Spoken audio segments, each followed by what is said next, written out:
우리가 함께 이 새벽에, 부활의 새벽에 나눌 말씀은 부활의 증인으로 살기라는 제목입니다. 오늘 본문 우리가 읽은 말씀 속에서 보면 부활의 증인들이 등장을 하고 있습니다. 우리가 지난 한 주간은 여러분이 아시는 것처럼 고난 주간으로 지냈습니다. 예수님의 십자가를 묵상하면서 우리도 날마다 십자가에서 죽는 훈련을 한 것이죠.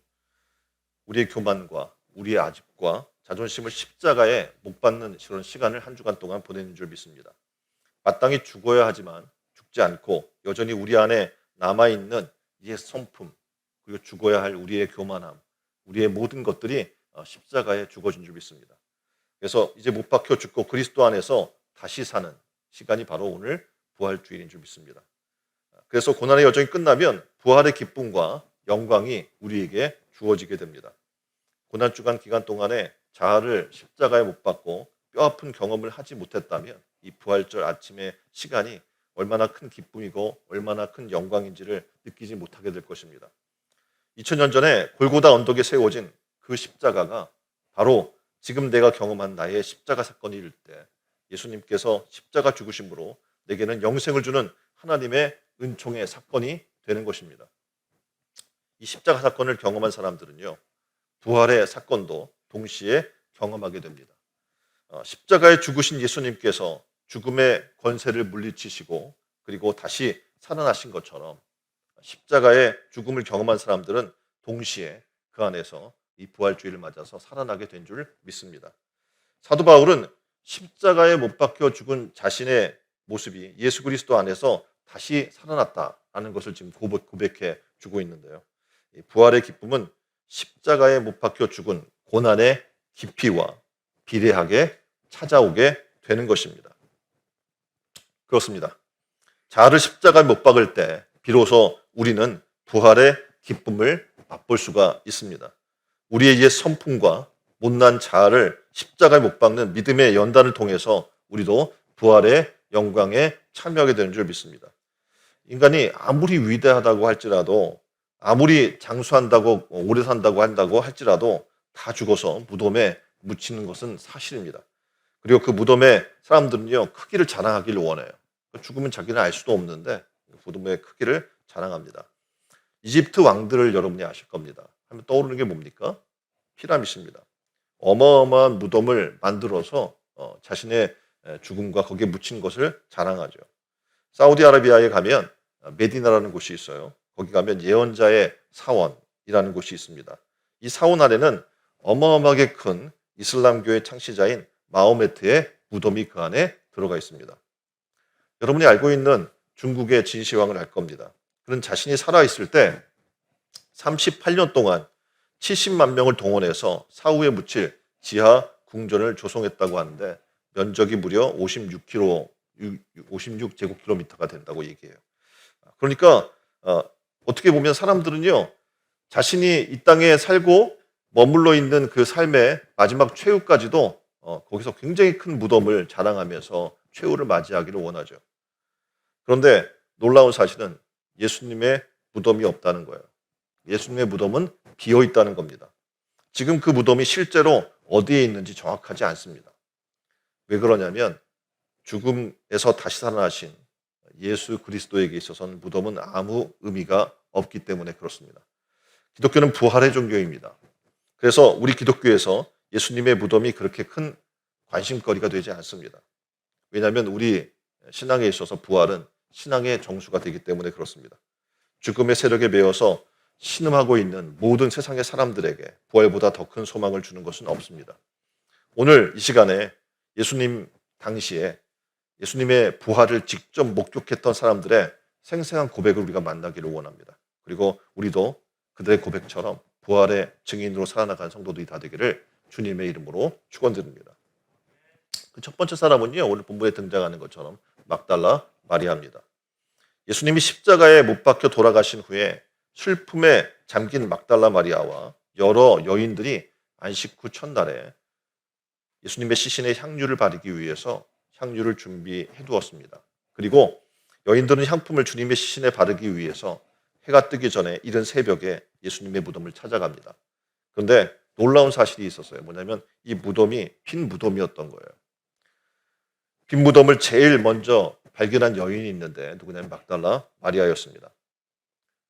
그때 빈 무덤을 떠날 수 없어서 무덤 밖에서 울면서 무덤 속을 들여다보는데 두 천사가 나타납니다. 그리고 이 마리아에게 이렇게 얘기하는 거예요. 여자여 어찌하여 우느냐.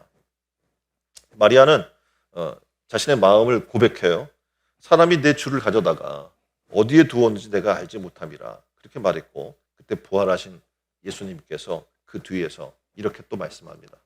여자여 어찌하여 울며 누구를 찾느냐. 마리아는 예수님이 동산직인 줄 알았어요. 그래서 당신의 영접과 각건을 어디 두었는지 내게 이르소서, 내가 가져가리이다 라고 말합니다.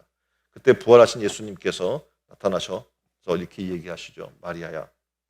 다정하게 부르시면서 부활하신 예수님의 실체를 보여주기 시작합니다. 마리아는 예수님이 부활하셨다는 사실을 알고 너무 기쁘고 너무 감격스러워서 외치기 시작하죠. 그때 마리아에게 이렇게 얘기해요.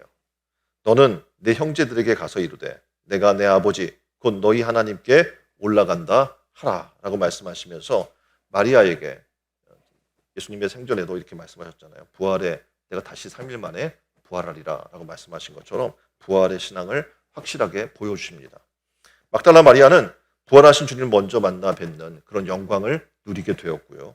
그 누구 어떤 제자보다도 먼저 주님의 부활 소식을 전하는 특전을 받게 됩니다.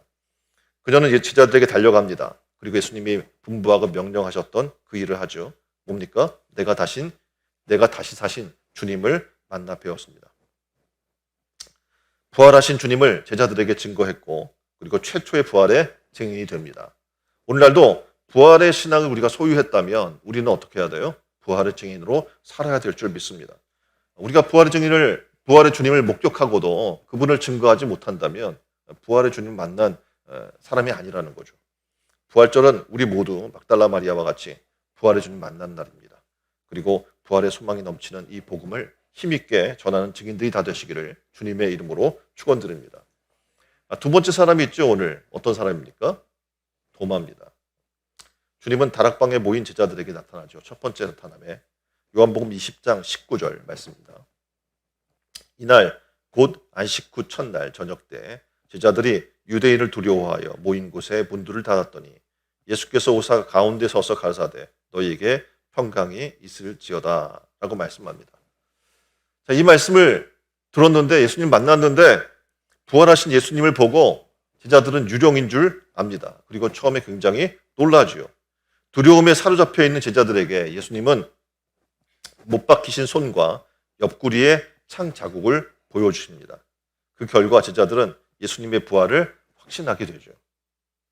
하지만 그 자리에 없던 도마는 다른 제자들의 입을 통해서 전애들은 나를 당연히 믿으려고 하지 않겠죠. 왜냐하면 그 사람의 성격상 봐야 믿는 거죠. 그래서 이렇게 얘기해 도마는 이성적이고 굉장히 경험적인 사고의 소유로 이렇게 얘기합니다. 내가 그 손에 못자국을 보며 내 손가락을 그 못자국에 넣으며 내 손을 그 옆구리에 넣어보지 않고는 믿지 아니하겠노라 이렇게 얘기하는 거죠. 요한복음 20장 26절에 보니까 여드레가 지났어요. 제자들이 만났는데 도마만 빼고 어떻게 보면 만났죠. 만난 그 자리에서 이제 도마가 있는 그 자리에 예수님이 나타나신 거예요. 그러면서 의심 많은 도마에게 이렇게 예수님이 말씀하십니다. 도마야 이리 오너라. 내 손을 내어 내 못자국에 넣어보아라. 내 옆구리에 손을 넣어보라. 그리고 믿지 않는 자가 되지 말고 믿는 자가 되라. 이렇게 말씀하십니다. 도마는 부활하신 예수님이 직접 자기 눈앞에 나타나자 의심을 버립니다. 그리고 그의 고백이 달라지죠. 이렇게 고백합니다. 나의 주, 나의 하나님. 나의 주, 나의 하나님. 그때 예수님은 이렇게 다시 말씀하셔요. 보고 믿는 자보다 보지 않고 믿는 자가 더 복되노라. 도마는 예수님을 만나서 이제 변화됐어요. 의심 많고 손가락에 그 손의 못자국에 손을 넣어봐야 하고 옆구리에 창자국에 손을 넣어봐야 했던 그 사람이 이제 완전히 변화됐어요. 그래서 그의 기록을 보면 이렇게 기록을 하고 있어요. 예수님 만나서 이제 부활의 증인이 돼서 인도로 갑니다. 그곳에서 복음을 증거하죠. 그랬다가 복음 증거하다가 창에 맞아 순교했다는 기록이 남아 있습니다. 이렇게 변화된 거예요. 예수님 만난 사람, 부활의 주님 만난 사람들은요, 그분을 증거하지 않고는 못 견디는 겁니다. 목숨 걸고 예수님을 증거하는 사람으로 변화된 겁니다. 이 부활의 새벽에 우리 신촌 은혜로운 교회 성도님들도 변화됐으면 좋겠어요. 예수님의 부활의 주님을 만나고 우리도 부활의 증인으로 살아나간 여러분 되기를 주님의 이름으로 축원드립니다. 우리가 믿는 믿음은요, 맹목적인 믿음이 아닙니다. 그러니까 요즘 도마에게도 주님이 나타나셔서 말씀하시잖아요. 그래서 어떻게 보면 확실히 말씀을 통해 증거해주고 말씀을 통해 우리에게 확신을 주는 하나님의 은혜가 있습니다. 그런데 성경은 우리에게 놀랍게 이야기해요. 보지 않고 믿는 자가 복되다. 그래서 신앙생활 하다 보면 뭔가 보여달라고 얘기하는 사람이 굉장히 많이 있습니다. 근데 믿음의 기본은 뭐냐면 보지 않고 믿는 거예요. 하나님 말씀하시는 그 말씀 그대로를 믿고 순종하는 삶이 참 신앙인 줄 믿습니다. 예수님은 우리가 그렇게 바르게 알고 바르게 믿기를 원하십니다. 이러한 자들에게 주님은 확실한 부활의 믿음을 선물로 주시는 줄 믿습니다. 자, 세 번째로는 우리가 이제 부활의 증인으로 살아나가야 된다는 사실입니다. 한 일간지에 굉장히 어떻게 보면 안타까운 그리고 웃기는 그런 내용이 실린 기사를 본 적이 있습니다. 로또 1등 당첨 후 행동 요령이라는 그런 기사였어요. 로또 1등을 당첨했잖아요. 그러면 그 이후에 어떻게 행동해야 되는가 행동 요령을 기록해 놓은 건데 하나는 이순신 장군의 어록을 인용했습니다. 나의 당첨을 다른 사람에게 알리지 말라 라는 것이었고요. 또 다른 하나는 일단 잠적하라 라는 것이었어요. 세 번째는 무조건 주변을 정리하라 라는 것이었습니다. 사귀는 애인이 있으면 일단 헤어지라는 것이고요. 그리고 부인과도 이혼하래요. 이혼 수속이 끝나고 난 뒤에 당첨금을 받으라 라는 그런 이야기였습니다. 굉장히 씁쓸한 이야기죠. 어떻게 보면 당첨됐으면 굉장히 기쁜 소식 아닙니까? 그렇죠. 근데 기쁜 소식인데 깜짝 놀랄 만한 소식인데 이것을 함께 나눌 수 없는 세상이 되어버리고 만 거예요. 여러분은 기쁜 소식을 함께 나눌 사람이 있습니까?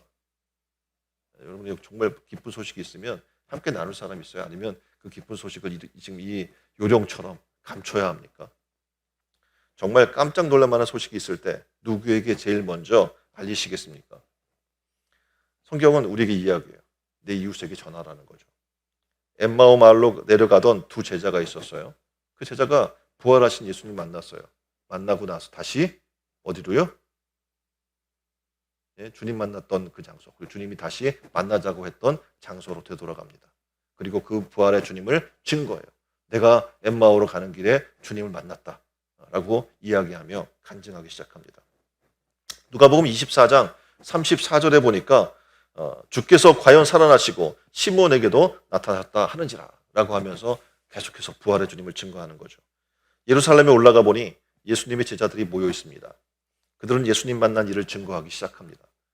아마 그들의 일생 동안 부활하신 예수님을 힘차게 증거하다가 이제 그들은 다 순교자로 하나님 앞에 선 겁니다. 왜냐하면 부활의 주님을 만났기 때문에 그래요. 부활의 주님을 만난 사람들은 다 똑같아요. 어떤 결과가 일어나냐면 그분을 증거합니다. 하나님이 우리에게 독생자 예수 그리스도를 주시고 예수 그리스도가 이 땅에 내려오셔서 우리를 위해 십자가에 달려서 우리의 죄를 대신하셨어요. 죽으셨어요. 그리고 다시 사셨습니다.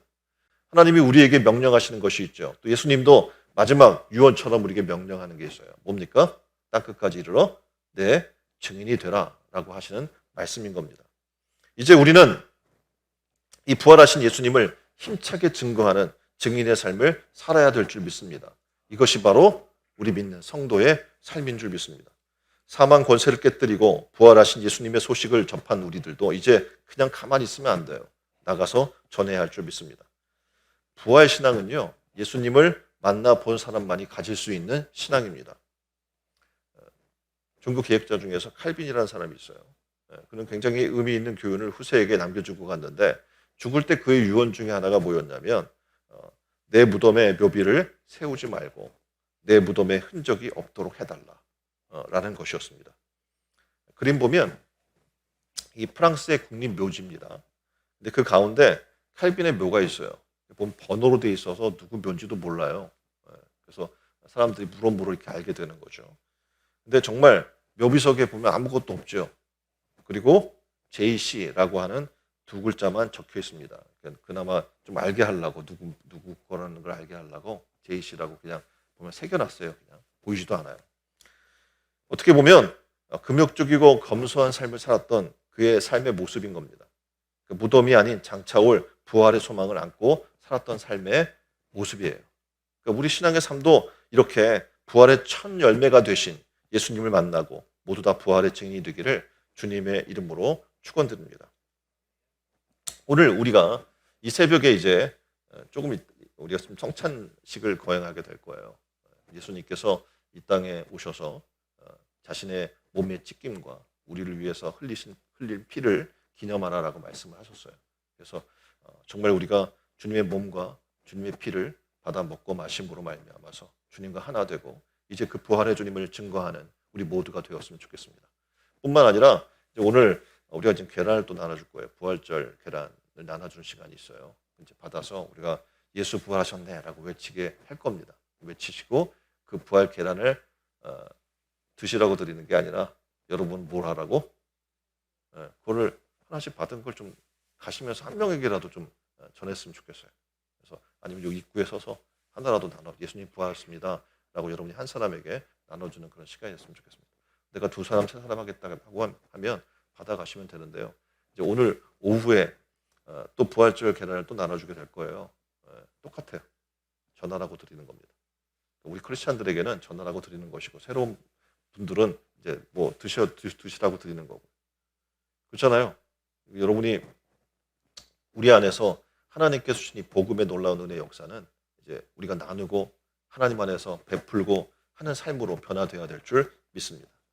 시간 우리 잠깐 기도하겠어요. 말씀을 가지고